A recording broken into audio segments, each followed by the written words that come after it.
जय हिंद दोस्तों। आज हम चर्चा करेंगे भारत और चीन के बीच सीमा विवाद पर कि भारत और चीन के बीच में सीमा विवाद का कारण क्या है। क्यों चीन के द्वारा भारत के अरुणाचल प्रदेश राज्य पर अपना दावा किया जाता है। क्या चीन सिर्फ भारत के अरुणाचल प्रदेश राज्य पर ही दावा करता है या भारत के अन्य राज्यों पर भी अपना दावा करता है, यानी उन राज्यों के कुछ क्षेत्र पर अपना दावा करता है कि ये चीनी क्षेत्र है, इस पर भारतीय फौजों के द्वारा जबरदस्ती नियंत्रण किया हुआ है। तो हम चर्चा करेंगे क्या कारण है। अब देखो, आपने भी कुछ समय पहले एक न्यूज पढ़ी होगी जिस न्यूज में देश के प्रधानमंत्री नरेंद्र मोदी जी अरुणाचल प्रदेश यात्रा पर गए और अरुणाचल प्रदेश यात्रा में उनके द्वारा एक सुरंग का उद्घाटन किया गया, सेला सुरंग। तो सेला सुरंग का उद्घाटन कहाँ पे किया उन्होंने? अरुणाचल प्रदेश में। जब उन्होंने उद्घाटन किया, अरुणाचल प्रदेश यात्रा की गई, तो इसके ऊपर चीन की सरकार के द्वारा अपनी आपत्ति जाहिर की गई और चीन की सरकार ने अरुणाचल प्रदेश पर अपना दावा किया। और अरुणाचल प्रदेश को चीन की सरकार के द्वारा निफे कहा जाता है। NEFA, the North East Frontier Agency, Arunachal Pradesh का पहला नाम था और पहले से निफे के नाम से भी जानते थे। फिर बाद में इसको एक राज्य के रूप में दर्जा दिया गया और फिर ये बाद में भारत का एक राज्य बना। देखो, इसका जो पहला नाम था वो निफे था, नॉर्थ ईस्ट फ्रंटियर एजेंसी, लेकिन बाद में भारत सरकार के द्वारा इसे एक राज्य का दर्जा दिया गया और निफे को 24वां राज्य घोषित किया गया 1987 में और इसका नाम अरुणाचल प्रदेश किया गया और फिर निफे को अरुणाचल प्रदेश के नाम से जाना गया। देखो, भारत और चीन के बीच में जो सीमा विवाद है वो सीमा विवाद 1947 से ही हमारे बीच में बना हुआ है। ऐसा नहीं कि अभी कुछ वर्षों से भारत और चीन के बीच में सीमा विवाद बना हुआ है। ये सीमा विवाद किस कारणवश है? देखो, अगर हम देखें तो हमारी सीमा चीन के साथ बिल्कुल नहीं लगती। हमारी जितनी भी राज्यों की सीमा चीन के साथ लगती है वो किस क्षेत्र के साथ लगती है? तिब्बत के साथ। हमारी जितनी भी सीमा है वो तिब्बत के साथ लगती है और तिब्बत पर किसने अपना नियंत्रण कर लिया? चीन के द्वारा। 1949 में 1949 में तिब्बत के ऊपर चीन के द्वारा अपना कब्जा कर लिया गया और तिब्बत उस समय जो था वो या तो भारत में मर्ज होना चाहता था या वो एक अलग स्वतंत्र देश के रूप में रहना चाहता था। आज भी तिब्बत में तिब्बत की स्वतंत्रता के लिए संघर्ष होता ही रहता है। दलाई लामा संगठन चीन की सरकार का विरोध करता है और वो यहाँ पे जनमत संग्रह की मांग करते हैं, या तो तिब्बत को भारत में मर्ज किया जाए या तिब्बत एक अलग देश बना दिया जाए। तिब्बत के लोग चीन में बिल्कुल भी रहना पसंद नहीं करते हैं। वो तो चीन की सरकार के द्वारा जबरन उन लोगों को अपने कब्जे में किया हुआ है।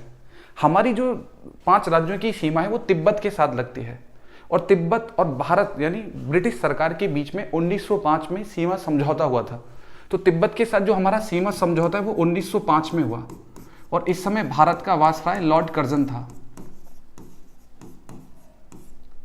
तो 1905 में लॉर्ड कर्जन के द्वारा तिब्बत की सरकार के साथ भारत और तिब्बत के बीच में एक सीमा समझौता किया गया, क्योंकि उस समय 1905 में भारत को ब्रिटिश हुकूमत नियंत्रित करती थी, इसलिए ब्रिटिश भारत कहा जाता था। और 5 राज्यों की सीमा तिब्बत के साथ लगती थी जिनके बीच में सीमा समझौता हुआ था। जैसे लद्दाख, लद्दाख किससे लगा हुआ? तिब्बत से। उत्तराखंड, हिमाचल प्रदेश,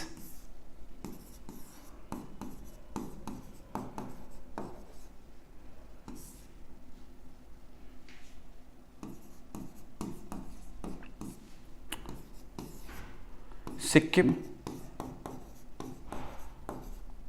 अरुणाचल प्रदेश। यानी अगर हम देखें जो भारत की सीमा है चीन के साथ वो किन राज्यों में लगती है? 5 राज्यों में। लद्दाख, उत्तराखंड, हिमाचल प्रदेश, सिक्किम, अरुणाचल प्रदेश, ये 5 राज्य ही हैं जो तिब्बत के साथ अपनी सीमा साझा करते हैं। और आज तिब्बत चीन के नियंत्रण में चला गया 1949 से। देखो, तिब्बत भारत में मर्ज होना चाहता था, तब भारत आज़ाद हुआ 1947 में, लेकिन उस समय हमारी स्थिति इतनी अच्छी नहीं थी कि तिब्बत को हम अपने नियंत्रण में रख सकें। वैसे ही भारत और पाकिस्तान के बीच में जम्मू एंड कश्मीर को लेकर विवाद बना हुआ था। तो उस समय की जो सरकारें थी वो ये नहीं चाहती थी कि जम्मू कश्मीर जैसा एक और विवाद किसी अन्य देश के साथ हो। तो इसलिए तिब्बत के साथ अपना नियंत्रण बनाकर हम चीन के साथ ताल्लुकात संबंध खराब नहीं करना चाहते थे। हमारा उद्देश्य था कि हम चीन के साथ एक अच्छे संबंध बना सकें और उसके साथ एक अच्छी मित्रता स्थापित कर सकें। अब भारत सरकार चीन के साथ तभी बेहतर संबंध बना सकती थी जब हम तिब्बत पे से अपना दावा त्यागते, यानी हम तिब्बत पर अपना दावा नहीं करते। और तिब्बत पर हमने अपना दावा किस वर्ष छोड़ दिया? वर्ष 1954 में, जब भारत और चीन की सरकार के बीच में एक समझौता हुआ जिसे पंचशील समझौता के नाम से जानते हैं, और 1954 में ये समझौता दोनों सरकार के बीच हुआ, और 1954 में हमने तिब्बत से अपना नियंत्रण त्याग दिया। 1954 में चीन और भारत सरकार के बीच में समझौता हुआ जिसपे से तिब्बत से हमने अपना नियंत्रण वापस लिया। तिब्बत किसके नियंत्रण में सुपुर्द किया गया? चीन के। यानी तिब्बत को 1954 में हमने चीन का भाग माना, अपने नियंत्रण से बाहर किया, और वही कारण हुआ बाद में जो भारत और चीन के बीच में सीमा विवाद हुआ। अगर 1954 में हमारे तत्कालीन प्रधानमंत्री पंडित जवाहरलाल नेहरू अगर पंचशील समझौता पर हस्ताक्षर नहीं करते तो शायद हमें आज इन समस्याओं का सामना नहीं करना पड़ता। और कहते हैं कि इसी समझौते की वजह से 1962 में भारत और चीन के बीच में युद्ध भी हुआ, और जिस युद्ध में हमें शिकस्त खानी पड़ी, क्योंकि 1962 में भारतीय सेना इतनी समृद्ध नहीं थी, हमारे पास इतने बेहतर हथियार नहीं थे, और चीन इस युद्ध की बहुत लंबे समय से तैयारी भी कर रहा था। हमारी उस समय इस वॉर की तैयारी भी नहीं थी, लेकिन फिर भी हमारी सेनाओं ने बहुत हौसले के साथ युद्ध किया और हमने बहुत क्षति पहुंचाई और स्थिति को बदल दिया था उस वॉर के अंदर। लेकिन राजनीतिक इन्वॉल्वमेंट की वजह से हमें उस युद्ध में पराजय देखनी हुई। हम सैन्य ताकत की वजह से नहीं हारे, राजनीतिक इन्वॉल्वमेंट की वजह से 1962 में हम चीन के साथ युद्ध हारे, जो उसकी एक राजनीतिक जीत थी। हम राजनीतिक कारण की वजह से हारे क्योंकि उन्होंने दिल्ली को तबाह करने की धमकी दी, और उस समय के तत्कालीन प्रधानमंत्री पंडित जवाहरलाल नेहरू के द्वारा दिल्ली को सुरक्षित रखने के लिए अपनी भारतीय फौज को नहीं उतारा गया उस वॉर में, और चाइना एयरफोर्स उस वॉर में उतरी और उसकी वजह से वो युद्ध को जीते। अगर हमारी एयरफोर्स भी 1962 में चीन के युद्ध में उतरी होती तो निश्चित ही हमारी जीत थी, क्योंकि उस समय चाइना एयरफोर्स को युद्ध का कोई अनुभव नहीं था, और 1962 में भारत और चीन के युद्ध में भारतीय फौज एक अनुभवी फौज थी। हमारी एयरफोर्स के पास एक अनुभव था, क्योंकि प्रथम वर्ल्ड वॉर और सेकेंड वर्ल्ड वॉर भारतीय फौजों के द्वारा लड़ा गया था, तो इंडियन एयरफोर्स के पास एक बेस्ट अनुभव था, और उस अनुभव का फायदा हम 1962 के युद्ध में नहीं उठा पाए, क्योंकि देश के प्रधानमंत्री नेहरू जी के द्वारा कोई आदेश जारी नहीं किया गया हमला करने के लिए, इसलिए हम युद्ध को हारे। अब हमारे बीच में दिक्कतें क्या हुई? अब कुछ राज्यों के क्षेत्र पर चीन ने अपने दावे शुरू कर दिए। अब उसी समय पर निफे के क्षेत्र को चीन ने अपना क्षेत्र घोषित किया, और मैंने अभी बताया कि इसका पहले नाम क्या था? नॉर्थ ईस्ट फ्रंटियर एजेंसी कहते थे, और अरुणाचल प्रदेश को वो अपना क्षेत्र कहता था कि इस पर भारत के द्वारा जबरन नियंत्रण किया हुआ है। ये तिब्बत का भाग है और तिब्बत चीन के नियंत्रण में है, तो यानी अरुणाचल प्रदेश किसका भाग है? चीन का भाग है। अब यही विवाद दोनों देश के बीच में था, और ऊपर से चीनी सरकार ये भी कहती थी कि देखो, तिब्बत को भारत के साथ कोई भी सीमा समझौता करने का कोई अधिकार नहीं था। तो तिब्बत को जब स्वतंत्रता थी ही नहीं सीमा समझौता करने की, तो उसने क्यों सीमा समझौता किया? इसलिए तिब्बत के द्वारा जो सीमा समझौता भारत के साथ किया गया, हम उस सीमा समझौता को नहीं मानते हैं। यदि भारत सरकार सीमा समझौता करना चाहती है तो उसे चीन के साथ सीमा समझौता करना चाहिए। अगर हम चीन के साथ सीमा समझौता करते हैं तो हमें इन क्षेत्रों से अपना दावा छोड़ना होगा, क्योंकि इन क्षेत्रों को चीन अपना भाग कहता है कि तिब्बत का भाग था, जिस भाग को 1905 में ब्रिटिश हुकूमत ने तिब्बत से छीन लिया। ये हमारा क्षेत्र है, हमें वापस दो। उसके बाद भारत और चीन के बीच में सीमा समझौता कंप्लीट होगा। इसलिए भारत और चीन के बीच में कहीं भी कोई सीमा नहीं बनी हुई, कोई तारबंदी नहीं हुई है, कोई अंतर्राष्ट्रीय रेखा नहीं है। जो अंतर्राष्ट्रीय रेखा है वो एक राज्य के अंदर है, निफे के अंदर, और वो कौन सी है? मैकमोहन रेखा। तो मैकमोहन रेखा जो भारत और चीन के बीच एक अंतर्राष्ट्रीय रेखा है, वो किस राज्य में पड़ती है? अरुणाचल प्रदेश में पड़ती है।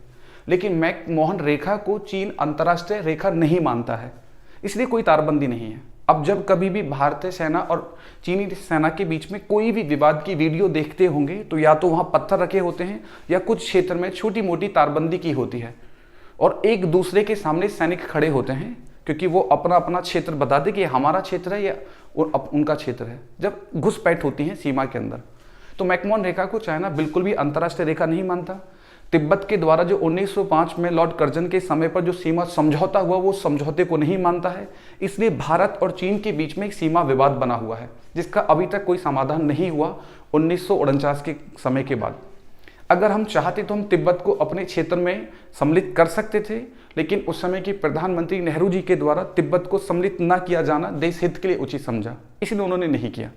बल्कि यहाँ पे हमारी एक विफलता ही रही, हमें पंचशील समझौता पर हस्ताक्षर नहीं करना था। अगर हम हस्ताक्षर नहीं करते तो हम तिब्बत के मामले पर वैश्विक लेवल पर बात रख सकते थे, अब नहीं कर सकते क्योंकि तिब्बत चीन का भाग है। और पंसिल समझौते के अनुसार अब भारत गवर्नमेंट चीन के आंतरिक मामले में कोई हस्तक्षेप नहीं कर सकती है। अब वो अपने देश के अंदर कुछ भी करे, हम उस बात को वैश्विक लेवल पर नहीं रख सकते हैं, विश्व स्तर पर नहीं रख सकते हैं, यूनाइटेड नेशन में नहीं लेके जा सकते हैं, क्योंकि वो चाइना का आंतरिक मामला है और न ही चाइना भारत के आंतरिक मामले को वैश्विक स्तर पर लेके जा सकता है। इसलिए हमारी कूटनीतिक विफलता थी और ये कूटनीतिक जीत चीन की हुई। पंसिल समझौता पर हस्ताक्षर होना और पंसिल समझौता पर तिब्बत को चीन के नियंत्रण में सुपुर्द कर देना। अब बात आती है कि आखिरकार अरुणाचल प्रदेश पे ही चीन क्यों अपना ज़्यादा दावा करना चाहता है। उसका मेन कारण यह है, देखो चीन से एक नदी भारत में प्रवेश करती है, ब्रह्मपुत्र नदी, और ब्रह्मपुत्र नदी को चीन में सांगपो के नाम से जानते हैं। सांगपो क्योंकि वो सर्प के रूप में बहती हुई आती है, इसलिए सांगपो के नाम से उस नदी को जाना जाता है। दिहांग के नाम से वो अरुणाचल प्रदेश में प्रवेश करती है, उसके बाद असम से प्रवेश करते हुए वो बांग्लादेश चली जाती है। अब उस नदी का जल का एक बहुत बड़ा रहस्य जुड़ा हुआ है। देखो आने वाले समय में अगर वैश्विक स्तर पर किसी भी देश के बीच में युद्ध जैसे हालात होंगे तो पानी होगा, क्योंकि आप देख रहे हैं कि निरंतर जो भूजल स्तर है वो निरंतर गिरता हुआ जा रहा है और पानी संकट एक बड़ी समस्या वैश्विक स्तर के सामने उत्पन्न होती जा रही है। स्वच्छ पानी, वैसे खारे पानी की तो कोई कमी नहीं है, पृथ्वी पे सबसे अधिक जल ही है, लेकिन उपयोगफुल पानी कितना है, तो मात्र उपयोगफुल पानी अगर देखें तो 4% के लगभग है और कुछ पानी किसमें नदियों के रूप में पृथ्वी पर पाया जाता है। अब आने वाले समय में पानी के संकट से बचने के लिए चाइना ब्रह्मपुत्र नदी के पानी को अपने नियंत्रण में रखना चाहता है। इसलिए आपने देखा भी होगा या कभी कभी वीडियो में सुना भी होगा कि अरुणाचल प्रदेश में आने वाली ब्रह्मपुत्र नदी पर चीन डैम बनाना चाहता है, वो बांध बनाना चाहता है और ब्रह्मपुत्र नदी के पानी को रोकना चाहता है। और जब कभी भी वो कहता है कि मैं ब्रह्मपुत्र नदी के पानी को रोक दूंगा, तो हम इस बात का कोई विरोध नहीं करते हैं। क्यों नहीं करते हैं? देखो ब्रह्मपुत्र का सबसे अधिक क्षेत्र जो पड़ता है वो तिब्बत चीन में पड़ता है, यानी लगभग 60%। ब्रह्मपुत्र का जो क्षेत्रफल है लगभग 60% चीन में ही पड़ता है। और आप मान सकते हैं कि 20% भारत में और उसके बाद 20% लगभग ब्रह्मपुत्र बांग्लादेश में बहती है।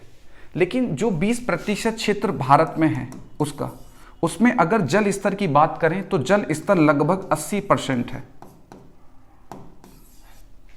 यानी सबसे अधिक क्षेत्रफल तो चीन में है, लेकिन सबसे अधिक क्षेत्रफल चीन में होने के बाद भी चीन में उतना जल स्तर नहीं है ब्रह्मपुत्र नदी का जितना जल स्तर अरुणाचल प्रदेश में है जब वो अरुणाचल प्रदेश में प्रवेश करती है। और उसके जल स्तर का लगभग 80% जल स्तर कहां पड़ता है? अरुणाचल प्रदेश में पड़ता है। अब देखो उसे भविष्य में ब्रह्मपुत्र नदी के पानी को अपने लिए उपयोग करना है तो किस क्षेत्र को अपने नियंत्रण में लेना बहुत आवश्यक है? तो निफे को अपने नियंत्रण में लेना बहुत आवश्यक है चीन को। इसलिए वो उस क्षेत्र पर अपना दावा करता है क्योंकि ब्रह्मपुत्र नदी के पानी को अपने उपयोग में रखना चाहता है। यही कारण है कि निफे पर वो आए दिन अपना दावा करता ही रहता है कि निफे तिब्बत का अभिन्न भाग है। और उसे किस नाम से कहता है? जीजांग।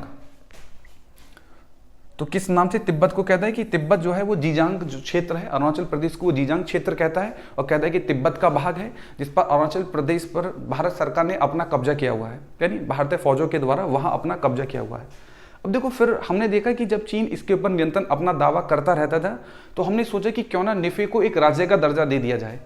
जब हम उसे राज्य का दर्जा देंगे तो फिर हम उसे एक राज्य के रूप में मैप में आइडेंटिफाई कर सकेंगे, दिखा सकेंगे।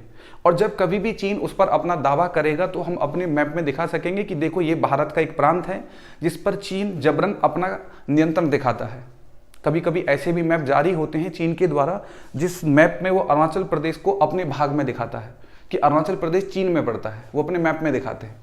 हम अपना मैप जारी करते हैं तो हम अपने मैप में अरुणाचल प्रदेश को भारत में दिखाते हैं। तो ऐसे कुछ मैप हैं जब वो पब्लिकली आते हैं तो इस बात पे विवाद भी होता है दोनों सरकारों के बीच में। तो जो मेन कारण जो निकलता है अरुणाचल प्रदेश पर अपना नियंत्रण करने का वो क्या है? ब्रह्मपुत्र नदी के पानी का। लेकिन अरुणाचल प्रदेश भारत का अभिन्न भाग है और था और हमेशा भारत का अभिन्न भाग ही रहेगा। ऐसा बिल्कुल नहीं है कि हम चीन को ये क्षेत्र सुपुर्द कर दें। देखो चीन का एक सीधा फंडा है कि चीन हमेशा ताकत से डरता है, वो हमेशा ताकत से दबता है। जो उसके सामने ताकतवर होता है वो उसके खिलाफ कोई आवाज नहीं उठाता।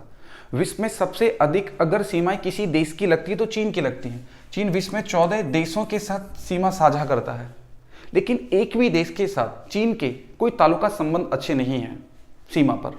यानी 14 के 14 देशों के साथ चीन के ताल्लुका संबंध खराब है, 14 के 14 देशों के साथ। उनमें से एक देश आप मान सकते हैं पाकिस्तान, जिसके साथ थोड़े हालात उसने बेहतर किए हुए हैं। और वो हालात बेहतर करने का कारण क्या है? क्योंकि भारत के साथ दोनों देश ही अपने ताल्लुका संबंध खराब रखते हैं, दोनों अपना दुश्मन मानते हैं। एक तरफ पाकिस्तान अपना सबसे बड़ा शत्रु भारत को मानता है, चीन अपना सबसे बड़ा दुश्मन भारत को मानता है, इसलिए दोनों के ताल्लुका संबंध थोड़े अच्छे हैं। और उसको छोड़ दे तो अधिकांश के देशों के साथ उसका सीमा विवाद बना हुआ है। भारत के साथ भी उसका सीमा विवाद है। भारत में भी यही कहता है कि हमारे क्षेत्रों पर दावा करके बैठे हुए हैं ये लोग, ठीक है। लेकिन ऐसा कुछ नहीं है, हमने किसी के क्षेत्र पर कोई दावा नहीं किया है। जो हमारा है वो हमारे पास है और हमारे पास ही रहेगा। और चीन को जवाब देने के लिए हम इस समय अपनी सेनाओं को बहुत ताकतवर कर रहे हैं। इसलिए आप देखेंगे कि हम अपनी नेवी को बहुत स्ट्रांग बना रहे हैं, हम एयरफोर्स पे बहुत ज़्यादा कार्य कर रहे हैं। क्योंकि अगर हम थल सेना में देखें तो हम थल सेना में इक्वल ही बैठते हैं चाइना के। हमारी जो भारतीय सेना है, जो आर्मी है, वो इक्वल ही बैठती है, ज़्यादा कंपैरिजन नहीं है। लेकिन अगर थोड़ा देखें पावर में तो हमसे एयरफोर्स में, नेवी में थोड़ा ज़्यादा ताकतवर है। लेकिन हम दोनों चीज़ों में उन चीज़ों को बेहतर करके उसके साथ इक्वलिटी लाना चाहते हैं, बराबरी पे, ठीक है। क्योंकि अगर वॉर होता है तो नेवी के क्षेत्र में उनके पास बेहतर जंगी जहाज है, हमसे ज़्यादा युद्धपोत हैं, इस बात में कोई संदेह नहीं है, ठीक है। एयरफोर्स में फाइटर विमान उनके पास ज़्यादा है, तो इसलिए हम अच्छे फाइटर विमानों को अपने जहाजी बेड़ों में जोड़ने का कार्य कर रहे हैं। क्योंकि अगर भविष्य में हमारे और चाइना के बीच में ऐसे हालात बनते भी हैं तो हम हालातों का सामना कर सकें। लेकिन चीन इस बात को भली भांति जानता है, अगर वो भारत के साथ युद्ध करता है तो चीन को आर्थिक स्थिति पर बहुत बड़ा खामियाजा उठाना पड़ेगा। क्योंकि विश्व में उसका सबसे अधिक अगर बाजार होता है या सबसे अधिक सामान किसी भी देश में बिकता है तो वो भारत में ही है, ठीक है। तो एक बहुत बड़े बाजार को वो खो चुका होगा। अगर भारत के साथ वो ताल्लुका संबंध खराब करता है तो चीन के हमसे ताल्लुका संबंध खराब होंगे तो हम क्या करेंगे? उसके जितने भी प्रोडक्ट होंगे उन्हें भारत में बैन कर देंगे और उसे आर्थिक स्थिति पर बहुत नुकसान उठाना होगा। इसलिए चीन भारत के साथ प्रत्यक्ष युद्ध नहीं कर पाता। उसे पता प्रत्यक्ष युद्ध हुआ तो हमें बहुत खामियाजा भुगतना होगा। इसलिए इनडायरेक्ट रूप में वो भारत में वॉर जैसी स्थिति बनाता रहता है। जैसे पाकिस्तान को एक्टिव करते रहना, उसे फंड करते रहना, टेररिज्म को बढ़ाते रहना, भारत में नक्सलवाद के लिए हथियार सप्लाई करना, उसके लिए फंड करना, ऐसे ग्रुपों को प्रोत्साहित करना जो भारत में विखंडन के लिए कार्य करते हों। जैसे नॉर्थ ईस्ट राज्यों में होता ही रहता है, वहाँ के मिलिटेंट संगठनों को पैसा और हथियार पहुँचाना, ये चीन की अम्मा से अप्रत्यक्ष नीति है भारत के प्रति। लेकिन कोई नहीं, इस बात से कोई फर्क नहीं पड़ता है। दुश्मन ऐसा नहीं कि चीन अभी हमारा बना है, इससे पहले हमारा कोई शत्रु नहीं था। हजारों वर्षों से हमारे शत्रु रहे हैं, दुश्मन रहे हैं। लेकिन जो हमको मिटाना चाहते थे वो खुद मिट गए, उनकी खुद हस्तियां खत्म हो गई जो हमको खत्म करना चाहते थे। भारत आज भी था, पहले भी था और यथावत रहेगा। जब तक पृथ्वी है तब तक भारत है, ठीक है। इससे आगे हम जो बात करेंगे वो अगली क्लास में बात करेंगे, कोई भी ऐसे पॉइंट पर जो करंट से संबंधित होगा। तब तक के लिए जय हिंद।